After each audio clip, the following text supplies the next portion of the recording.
Medibank is facing a potential fine of $21.5 trillion for allegedly failing to protect the sensitive information of its customers in one of the country's largest ever data breaches. The personal information of nearly 10 million customers was stolen by hackers and leaked to the dark web, with medical records among the documents. The announcement of the federal court case from the Office of the Australian Information Commissioner has been welcomed by victims.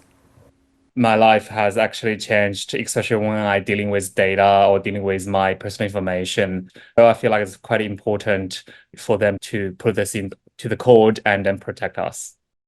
The AOIC Privacy Commissioner, Carly Kind, joined me. Welcome. The cyber attack against Medibank took place in October 2022. Why is the Office of the Information Commissioner only taking action now? So we opened an investigation almost immediately after the data breach took place, and over the past 18 months we've been putting that investigation together. Now that involves a pretty complex process, as you might appreciate, including the review of hundreds of thousands of documents provided by Medibank and other third parties. The threshold for bringing legal action under the Privacy Act is quite high, so we really need to ensure that we had met that threshold before instituting proceedings, which we've done today. Australians' personal information has been stolen in countless cyber attacks before and since this breach. Why should companies believe the Office when it says this is a wake-up call?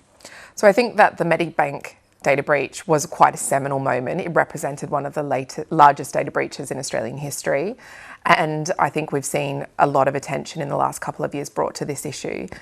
This is a wake-up call because it really sends the message to companies that this is an issue of corporate responsibility as well as legal responsibility, despite the fact that cyber attacks are going to continue to increase and that companies have an obligation to meet their digital defences to meet those attacks.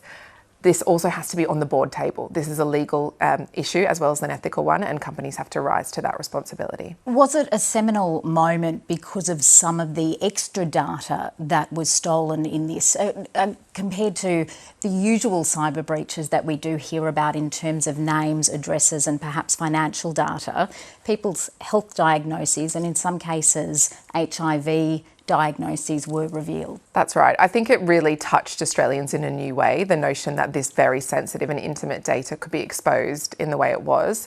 And it really brought home how much of a responsibility companies who collect and process that personal data really hold and how much power they have over Australians as well. And so how many more investigations are currently underway into further cyber breaches? So we have a small number of other investigations underway in relation to data breaches of this kind. For example, on the Optus matter, we have an investigation underway.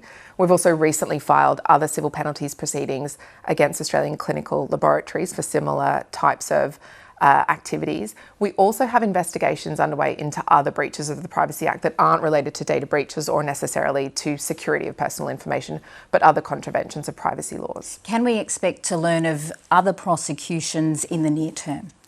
My office is taking a much more enforcement-focused approach in recent years, so certainly our intention is to make sure that we bring really egregious or persistent violations of privacy right through the process and get them in the courts. That's our intention. And so if successful against Medibank, will the office be pushing for a huge fine? So we have alleged that there is a contravention of the Privacy Act in the case of each of the 9.7 individuals who were affected. So that's 9.7 million contraventions of the Act. And so if Medibank was fined for each of those and separately, that would total some $21.5 trillion. Indeed. So it will be pushing for that fine? It'll be a matter for the courts to decide what is reasonable and appropriate, and indeed if we meet the requisite threshold to establish our allegations. Is it realistic to think that any cyber breach would see the maximum fine applied? I mean, is a breach going to see a company bankrupted? It's a really important question because I want to clarify here, it's not the fact of the breach that we're bringing penalties in relation to. It's the activities which led up to the breach and which we say exposed the data to the cyber criminals in this instance. So entities aren't going to be punished just for being subject to a data breach, but they are going to be the subject of investigation by our office for failure to put reasonable steps in place to prevent such a breach from happening. The Australian Signals Directorate has outlined the complex cyber threats facing not only businesses but government departments too, and often by sophisticated state actors. Is it realistic to expect that all cyber breaches can be prevented? No, it's not realistic to expect that all cyber breaches can be prevented. Even the best digital defences might be subject to very sophisticated and increasingly sophisticated attacks. What organisations can do and must do is to take reasonable steps to prevent that from happening.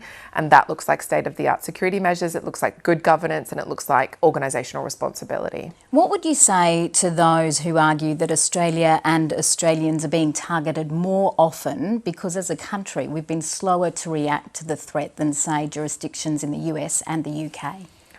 I can't speak to the factual allegations about whether or not Australians are targeted more often. Certainly our Privacy Act is out of date and requires updating. And the reason why that's important in the context of a case like this is that the Privacy Act can help to stem the collection of data in the first place. And that it's not enough for us to just go after problems after there's been a data breach like this. We actually have to change the way in which organisations collect and retain data in the first place. And that's what reforms to the legislation might give us. Carly Kind, thank you. Thanks for having me.